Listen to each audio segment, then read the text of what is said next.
I went to LSU for undergraduate, and then I went to the University of West Indies for medical school. After that, I did my internal medicine residency at the New York Medical College in Queens, and went on to do my fellowship in hematology and oncology here in Shreveport at LSU. What most people think about when they think about hematology and oncology is cancer, and that's probably the bulk of what we deal with.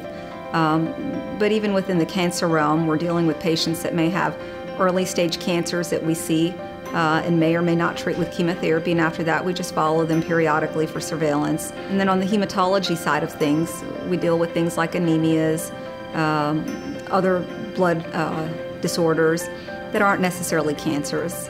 One of the most important things I always tell patients when I first see them is that it's their body and it's their health, and so it's their right to know what we're doing, their right to understand everything that's going on with them.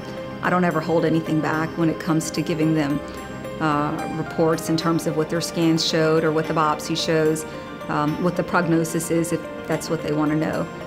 Patients sometimes fear that we're holding back and not giving them the bad news and just kind of sugarcoating things. And the first visit I always tell them, if there's something to be told, I will tell you unless you don't want to know.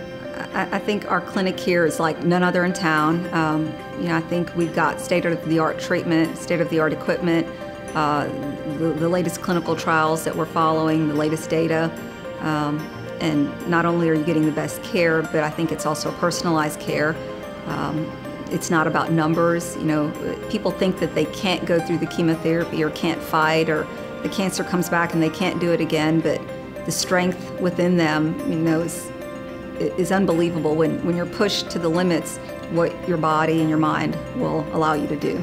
It's hard, some days you take it home and you see the struggles, and it's hard sometimes not to be taken down by some of the negative things that we see in our field.